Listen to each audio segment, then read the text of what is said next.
The parents ने permission. चलिए देखिए, मैं हर चैप्टर के बाद, जैसे इस चैप्टर के बाद कोऑर्डिनेट हमारा खत्म हुआ था, सबसे पहले उसकी वर्कशीट आती है, उसमें ऑब्जेक्टिव भी होंगे, उसमें सब्जेक्टिव भी होंगे, और ऑब्जेक्टिव जाते होंगे। बताओ किस लिए ऑब्जेक्टिव जाते होंगे?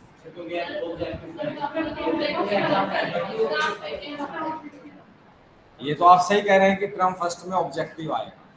वैसे भी ऑब्जेक्टिव क्यों इंपॉर्टेंट है? आप किसी भी कंपटीशन में जाइए, क्या सब्जेक्टिव होते हैं?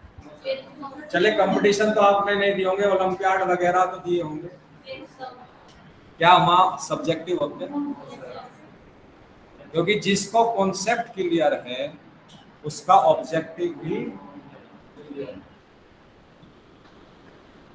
हमारा जब टाइम था तो सब्जेक्टिव जो सबसे लेंथी क्वेश्चंस होते थे वही आते थे, हमें पता रहता था कहां से क्या देने वाले हैं। अब लेंथी नहीं आते, अब ट्रिकी क्वेश्चंस आते हैं। ट्रिकी तो समझ गया। बोर्ड क्यों ऑब्जेक्टिव क्वेश्चंस पर कंसंट्रेट कर रहा है, क्यों केस स्टडीज डाली है, क्यों रीजनिंग के क्वेश्चंस डाले हैं? और कॉन्सेप्ट अगर आपका क्लियर है तो कितना भी हार्ड क्वेश्चन हो वो कुछ नहीं कर पाएगा। और कॉन्सेप्ट क्लियर नहीं है, आप लेके बैठ गए अच्छी अच्छी बुक्स। दूसरा एनसीईआरटी, और एनसीईआरटी एग्जाम्पलर एक बुक आती है, पतली सी बुक है, 80-90 रुपीज की होगी, 100 से अंदर अंदर, मार्केट से परचेज कर लीजिए। बोर्ड में 95% क्वेश्चंस इन्हीं दो बुक से आने हैं, ना इससे आने हैं, ना आरएस से आने हैं, ना आरडी से आने हैं, ना एसचार से। तो जिसमें से आने हैं, अब आप लोग होमवर्क तो करते नहीं है, असाइनमेंट भेजो तो हार्डली 5 या 6, अब 2 दिन का तो मैं आज चेक करूंगा, मिलता ही नहीं, क्या चेक करूँ, किसी में 1 किसी में 2 ऐसे आते। और वही मेन क्वेश्चन है बेटे, वही एनसीईआरटी और एनसीईआरटी एग्जाम्पलर जो है वही मेन है फॉर बोर्ड पर्पस में। ये जो यहाँ ड्रामा चल रहा है ना, ये रेफरेंस बुक का, ये पता किस लिए चला रखा है? टीचर्स की शॉप चलती है। मैं डायरेक्ट बोलता हूँ बेटे, बिजनेस चलता रहे, और आपकी हैबिट्स भी खराब हो चुकी हैं। आप क्लास में जो टीचर्स हैं वो बेकार है, जो ट्यूशन वाले सर हैं वो बढ़िया है, वो भी तो टीचर ही होंगे, क्या वो फॉरेन कंट्री से आ रही? आप क्लास में नहीं पढ़ेंगे, ट्यूशंस में पढ़ेंगे, पेरेंट्स के पैसे खराब करेंगे। और वो एक फैशन है यहाँ शामली के अंदर, आरडी शर्मा, टीचर अपनी इंपॉर्टेंस दिखाने के लिए आरडी से करिएगा, आरडी से धनिया नहीं होता। सिर्फ कॉन्सेप्ट बेस्ड जो क्वेश्चंस हैं उसको छोड़, और आरडी शर्मा कोई बहुत अच्छी बुक नहीं है, शामली के लिए है। अगर आप दिल्ली नोएडा की साइड जाएंगे या साउथ में कहीं जाएंगे तो इन बुक्स के नाम भी नहीं जानते हैं। उनसे कहो कि दूसरी बुक मैं बता रहा हूँ एस कृष्णन की लगा दो, ट्यूशन में अगर पढ़ा ले।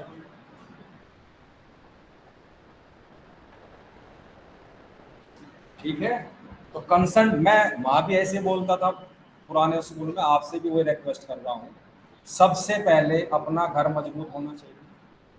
मेन सबसे पहले एनसीईआरटी और एनसीईआरटी एग्जाम्पलर खत्म करेंगे। आप ये जो रेफरेंस बुक होती है ये इसलिए होती है ताकि आप प्रैक्टिस कर सकें,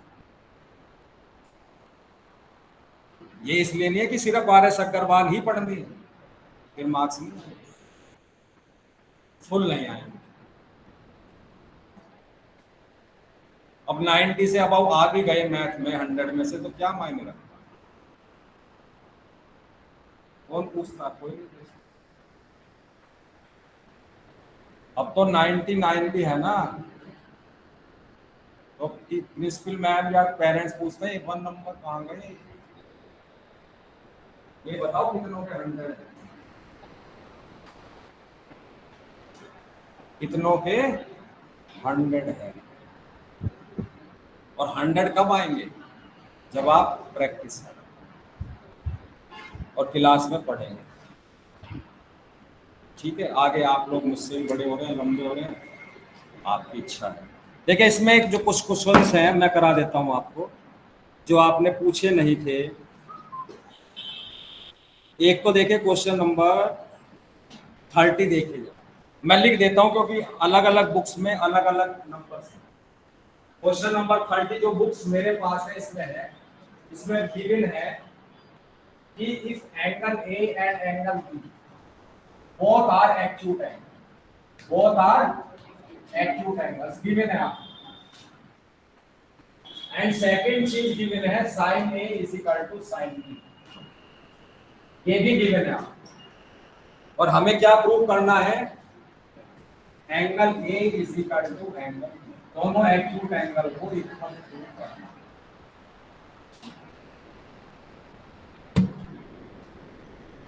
हर बुक में तो सही है। अब आपको कितने ट्रायंगल्स यहाँ लेने पड़ेंगे? एक ट्रायंगल या 2 ट्रायंगल्स? 2 ट्रायंगल्स। क्यों?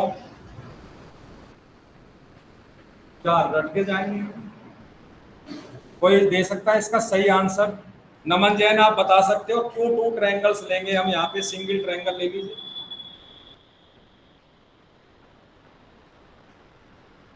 नो, आप में से एनी वन ऑफ यू?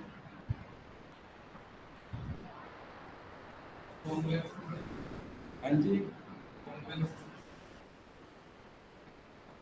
देखिए मैं अभी इसके हिसाब से 2 ट्रायंगल्स बना रहा हूं। आप इतने 1 मिनट सोच लीजिए कि क्यों यहाँ पे 2 ट्रायंगल्स मुझे लेने पड़ रहे हैं।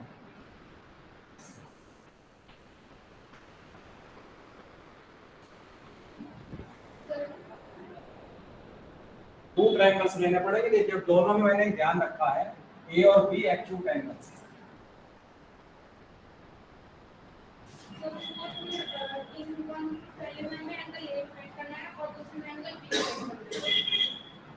नहीं है, एक ट्रायंगल ऐसे बना लीजिए राइट ट्रायंगल, ये राइट ट्रायंगल है, ए और बी हमारे एक्यूट एंगल्स हैं, लीजिए दोनों में इसमें एक्यूट एंगल्स आ रहे हैं।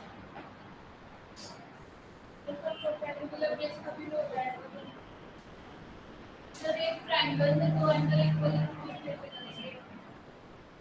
40 45 हो सकते हैं। आइसोसेलेस साइन की बात है sir, sine equal to sine any one of, ये भी सही है थोड़े, ये भी थोड़े सही है।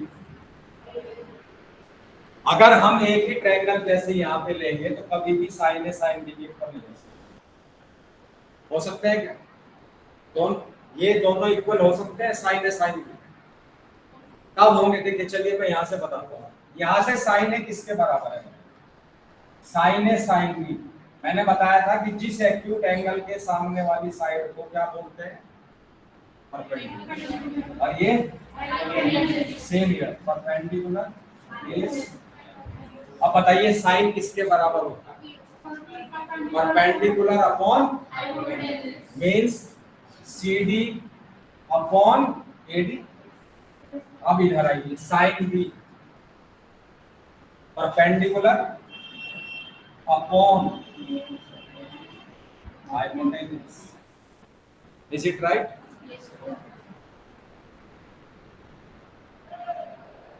और आप इन्हीं साइड्स को अगर यहाँ पे लेंगे तो हम एक ट्रायंगल से इसको पॉसिबल नहीं है। सोचिएगा, फिगर बना के सोचिए, भी आपको आंसर मिल जाए।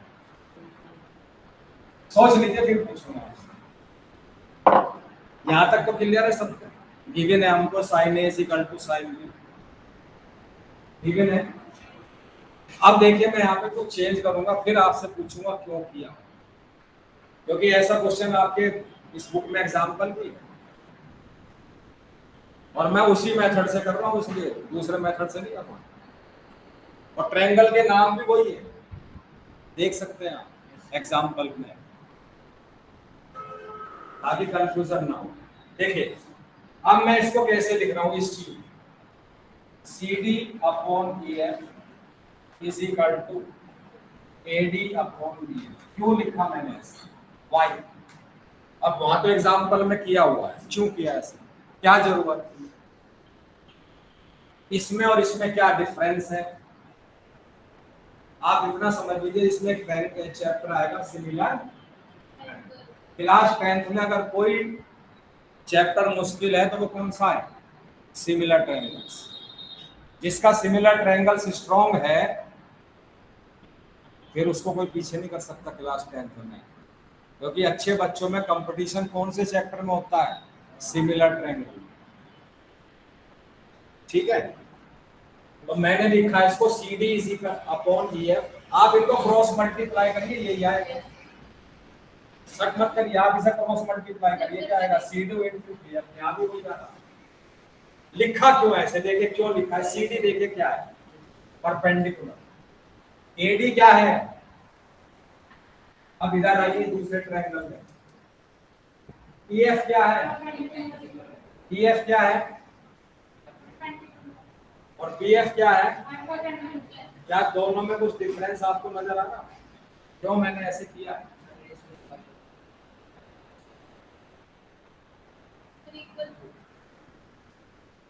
इक्वल नहीं है बेटे, यहाँ सिमिलरिटी से रिलेटेड ये क्वेश्चन है। जब आप सिमिलर ट्रायंगल्स पढ़ेंगे तो आपको बिल्कुल क्लियर हो जाएगा क्यों मैंने ऐसे। देखिए सी डी के corresponding orbit of place, C D यहाँ पे क्या है? परपेंडिकुलर है। इसके कोरस्पॉन्डिंग दूसरे ट्रायंगल में कौन सी साइड है? कोरस्पॉन्डिंग तो समझते हैं। देखिए इसके कोरस्पॉन्डिंग ये साइड होगी, इसके कोरस्पॉन्डिंग ये साइड होगी, इसके कोरस्पॉन्डिंग। तो मैंने कोरस्पॉन्डिंग साइड्स पूरी रेशियो को सेम किया है, मीनिंग वही है जो ये है। अब क्यों किया? अब मैं इसको इज इक्वल टू कर दूंगा k where k is any ratio constant. और आपको लिखना पड़ेगा, मेरी तरह का किसी इक्वल टू k छोड़ दिया करते तो मार्क्स हाफ नहीं पे लग जाए। यहाँ क्या लिखेंगे आप? Where k is any ratio constant. Science नहीं है, constant.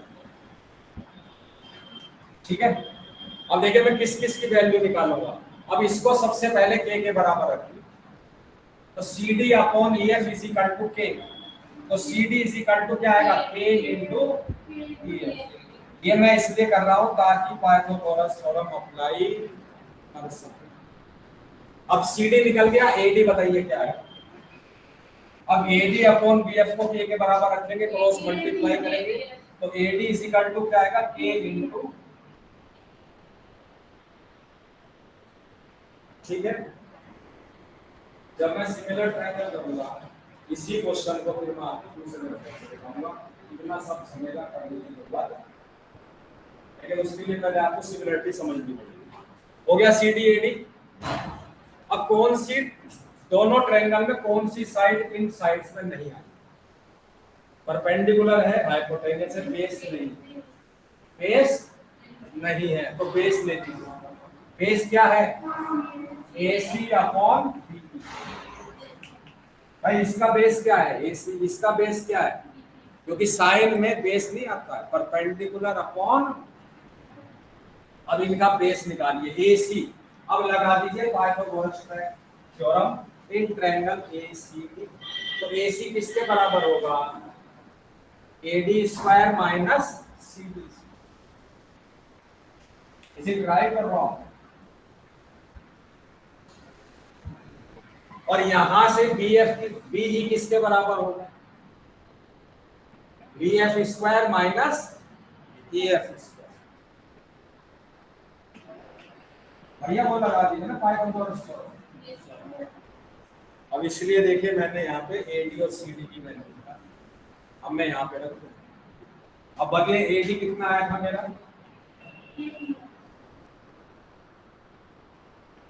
A square EF square, यही आया था ना, माइनस CD कितना आया था? तो उल्टा कर दिया, A स्क्वायर EF स्क्वायर।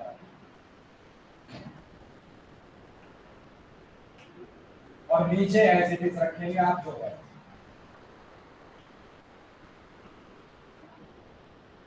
अब इन दोनों में कुछ कॉमन है, ए स्क्वायर कॉमन है, और ये अगर मैं इसको स्क्वायर रूट के बाहर ले जाऊंगा तो क्या आएगा, के। तो लगा सकता हूं बाहर, ये के बाहर लिख दीजिए और अंदर लिख दीजिए B F square minus E F square, और नीचे ये है एज इट इज। उसका क्या है, तो ये जो AC अपॉन बेस, जो बेस हमारा बच रहा था, ये भी किसके बराबर आ गया, इसका मतलब क्या हुआ, ये तीनों साइड हमारी प्रोपोर्शनल है, ये तीनों साइड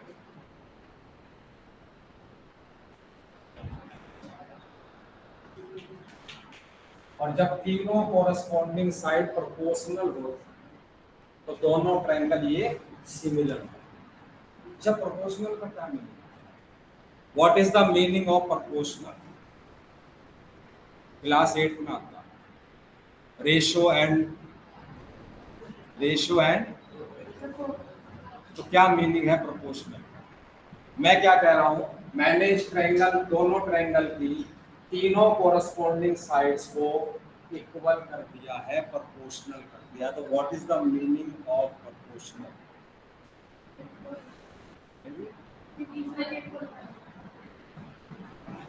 साइड्स थोड़ा इक्वल करिए, मैंने तो कोरस्पॉन्डिंग साइड की रेशियो को इक्वल किया।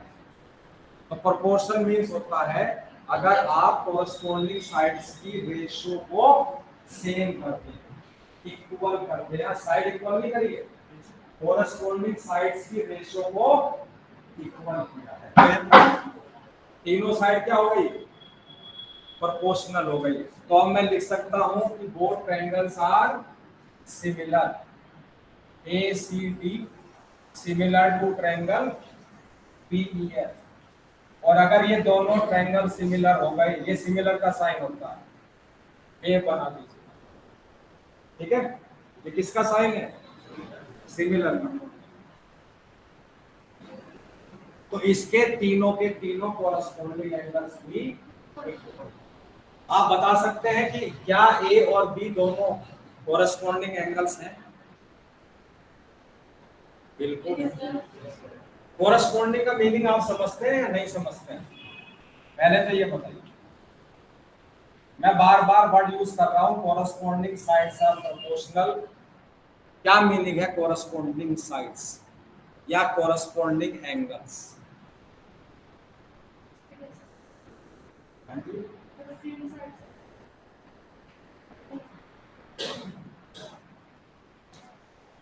देखो हर सब्जेक्ट में ना बेटे कुछ कीवर्ड्स होते हैं, नहीं होते, हर मैथ्स के चैप्टर में कीवर्ड्स होते हैं। अगर आप उन कीवर्ड्स को एक डायरी बना लें और उसमें जितने भी फार्मूले हैं, जितने भी आइडेंटिटीज हैं और जितने भी कीवर्ड्स हैं उनको राइट डाउन कर लें,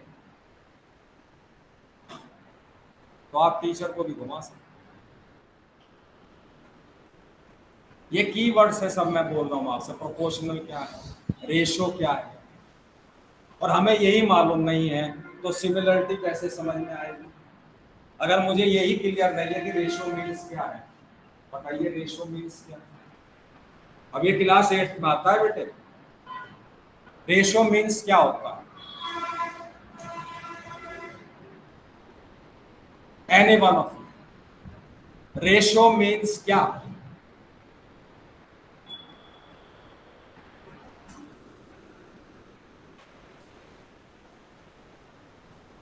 क्या है रेशियो,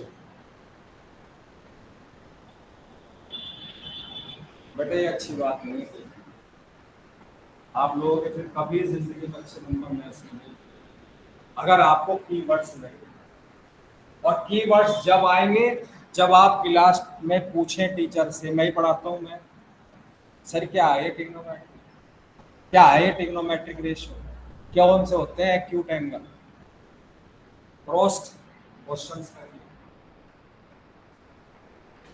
तब कीवर्ड्स आपको समझ में। अब मैं रेशियो बार बार बोल रहा हूँ, प्रोपोर्शनल का मतलब है कि रेशियो सेम होनी चाहिए, ये प्रोपोर्शनल हो गया। अब रेशियो नहीं मालूम रेशो किसको बोलते हैं बताइए? 7 पता नहीं 6 में आता है sir. What is the meaning of ratio?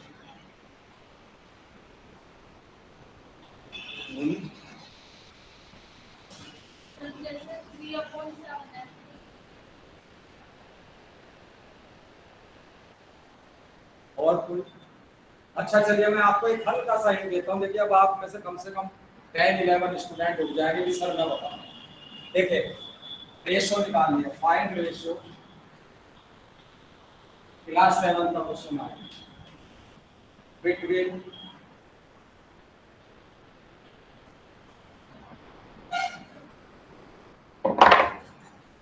Three kg and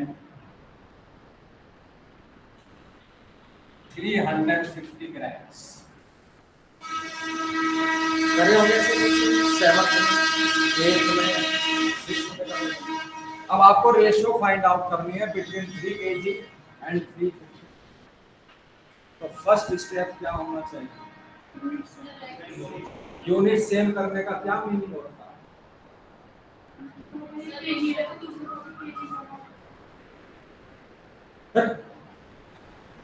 देना बेटे फिर 2.5 लाख रुपए कोटा में जाके। यही तो मैं कहता हूं बेटे, यही कॉन्सेप्ट होता है। मैंने इनसे पूछा, पहले पूछा रेशो क्या है, आप लोग जो, फिर मैंने आपसे पूछा, इन्होंने कहा कि सर यूनिट सेम कर दीजिए। क्यों करता नहीं? कभी पूछा आपने 6, 7, 8 में जो पढ़ा रहे थे कि सर क्यों यूनिट सेम करो? भाई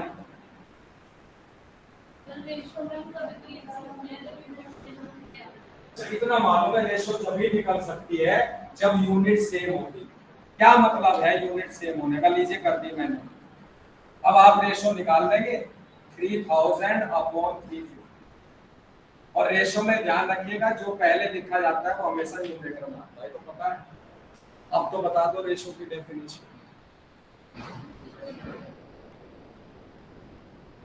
देखो बेटा मैं एक एक वर्ड पे आपका पूरा 40 मिनट्स निकाल सकता हूँ, पर यही आप फिर कंपटीशन में जाएंगे कहीं बाहर पढ़ने, जो चीज हम यहाँ इग्नोर करते हैं छोटी छोटी चीजें, यही इंपॉर्टेंट है जो हमारे माइंड में नहीं आती है, यूजलेस है। यही पढ़ने फिर आप बाहर जाते हैं कोचिंग। उन्हें मालूम है आपको क्या सिखाना है, उन्हें मालूम है आपको रेशो निकालनी आती है, इसका मीनिंग नहीं। उन्हें मालूम है कि आपको ये नहीं मालूम कि हमने इन दोनों की यूनिट सेम क्यों की।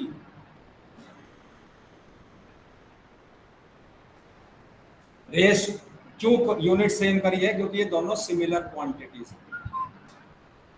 अच्छा क्वांट, अब वही तो चक्कर है बेटा, बताओ मेरा चैप्टर ऐसे खत्म हो। क्वांटिटीज कितने तरह की होती?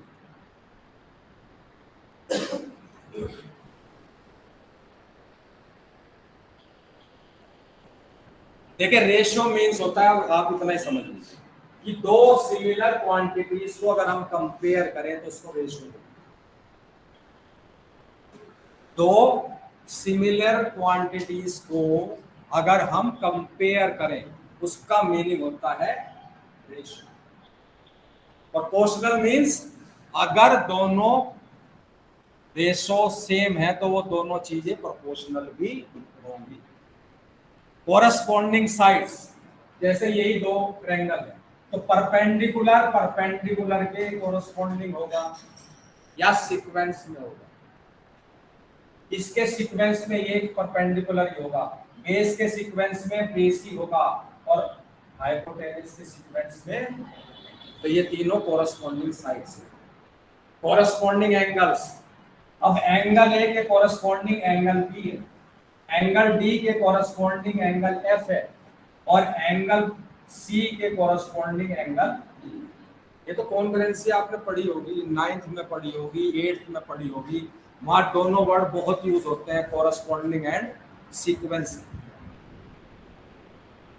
ठीक है भाई, क्लियर हो गया क्वेश्चन? यस। देखिए और तो सब आप मुझसे जो बढ़िया क्वेश्चन थे पूछ चुके हैं, ठीक है। आगे चलें, इसमें तो हिंट्स भी दे रखी है भाई, अच्छी किताब है। अब देखिए T ratios of some, T ratio का क्या मतलब होता है? Trigonometric ratios. What is the meaning of trigonometric ratios? Arpit आप बताएंगे, कल बताया था मैंने। What is the meaning of trigonometric ratios? जो मन में बोल बेटा, चुप मत रहो, गलत होगा होने दीजिए, पढ़ने ही तो आते हैं आप। अगर आपको सब आता तो स्कूल में क्यों आते हैं? जो भी आपके मन में है वो भी।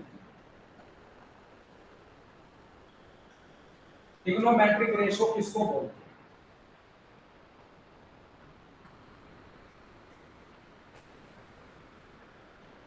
Anyone of you? कल बताया था मैंने।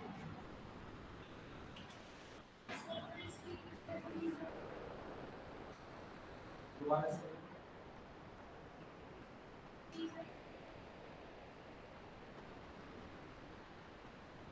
अच्छा, ट्रिग्नोमेट्री में हम करते क्या है? कल मैं देखे, कल ये बेटे डिस्कस हुआ था और कल आप लोग आपस में बात करते थे।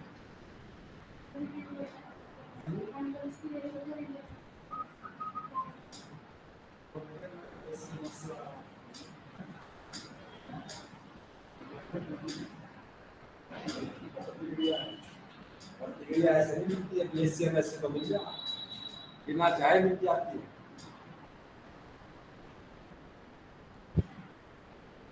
फॉर एग्जांपल हम आपको एक टेम्पल एक ब्रिज बनाना है, तब उसे बनाने के लिए ट्रिग्नोमेट्री यूज करते हैं। ओके, ये तो मैंने आपको एग्जांपल दिया था, आपने वो मेरे मुंह पे वापस कर दिया। ट्रिग्नोमेट्री में टेम्पल स्टेयर्स, द किस एंगल पे हम गिरना है, ये कैरेक्टरिस्टिक हो गई, ये इसकी प्रॉपर्टीज हो गई ट्रिग्नोमेट्री की, कहाँ हम ट्रिग्नोमेट्रीज को यूज कर सकते हैं। मैंने पूछा ट्रिग्नोमेट्री में हम करते क्या हैं, तो उसका आंसर मिलेगा ट्रिग्नोमेट्रिक रेशियो से। Ratio between acute angles and three sides of the acute angle और थ्री साइड्स की रेशियो को हम बोलते हैं ट्रिग्नोमेट्रिक रेशियो। जो हमने पढ़े थे साइन, कोसाइन, टेंजेंट वगैरह, ये सब ट्रिग्नोमेट्रिक रेशियोज हैं। अब हम एंगल्स की बात करते हैं। देखिए कौन कौन से एंगल्स हम टेबल बना के सिखा दूं आपको, कैसे हम एंगल्स निकालते हैं। देखिए सबसे पहले 0 डिग्री, फिर 30 डिग्री, फिर 45 डिग्री, फिर 60 डिग्री एंड लास्ट इज 90। बस इतने तक ही आपके कोर्स में, अबाउ 90, 11th में, 12th में। चलिए अब मैं लिख रहा हूं इधर ट्रिग्नोमेट्रिक रेशियोज। जैसे सबसे पहले होल नंबर लिखिए। होल नंबर स्टार्ट फ्रॉम 0, 0, 1, 2, 3, देखिए लास्ट में क्या आया है होल नंबर, उसी से डिवाइड कर दीजिए, उसी से सबको डिवाइड कर दीजिए। होल नंबर लिख दीजिए स्टार्ट फ्रॉम 0, और जो लास्ट नंबर है 4 सबसे उससे डिवाइड कर दीजिए। And last step square root का मार्क करो, स्क्वायर रूट का मार्क करो। ये साइन की वैल्यू आ गई। अच्छा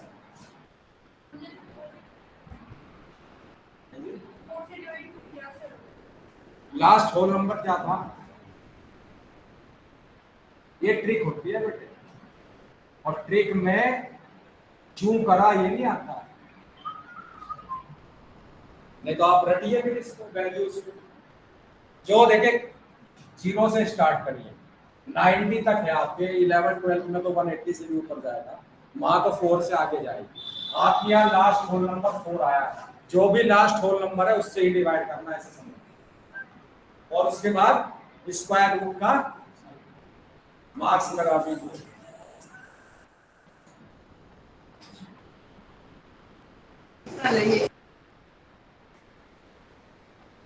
ठीक है, अब 0/4 का मतलब क्या हो गया? 0, और 0 का स्क्वायर रूट क्या होगा? तो साइन 0 की वैल्यू आ गई 0, साइन 30 की वैल्यू 1, स्क्वायर रूट 1, 4 का स्क्वायर रूट, तो साइन 30 की वैल्यू आ गई अब साइन 45 देखिए 2 1 जा 2, तो 1/2 रूट के अंदर है, तो 1 का स्क्वायर रूट तो 1 और 2 परफेक्ट स्क्वायर नहीं है, तो ये आपका क्या आ गया साइन 45। अब साइन 60 बताइए, 3 परफेक्ट स्क्वायर है क्या और 4 परफेक्ट स्क्वायर है, और 4/4 1 और 1 का स्क्वायर रूट। तो देखिए ये साइन 0 की वैल्यू, साइन 30, साइन 45, साइन 60 और साइन 90। ठीक है, इसके बाद साइन के बाद क्या आता है कोसाइन या कॉस, उल्टा लिख 1 है 1, 1 के बाद क्या है √3/2, इसके बाद क्या है, इसके बाद क्या है, और इसके बाद क्या है कॉस की वैल्यू आ गई, इसके बाद tan, tan आप जानते हैं, देखिए tan जो है वो sine upon cos, sine upon cosine की रेशो को बोलते हैं tan। तो कर लीजिए 0/1 अब एक ये करके दिखा देता हूं 1/2/√3/2, भाई दोनों को डिवाइड करना है ना, क्या आएगा 2 से 2 क्या बचा, लिख दो यहाँ पे, अच्छा यहाँ पे 1 क्योंकि दोनों सेम है। अब इधर बताइए √3, यहाँ बताइए नॉट डिफाइंड, क्योंकि 0 1/0 अगर 0 डिनोमिनेटर में है तो नॉट डिफाइंड। अब आपको बस उल्टा करना, साइन का अपोजिट क्या होता है कोसेक, अब कोसेक 0 का अपोजिट नॉट डिफाइंड, क्योंकि 1/0 नॉट डिफाइंड, 1/2 का 2, इसका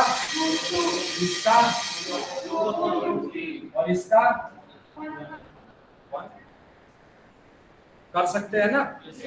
अब कोसेक के बाद सेक इसका अपोजिट है कोस का, तो 1 का अपोजिट, इसका अपोजिट, इसका अपोजिट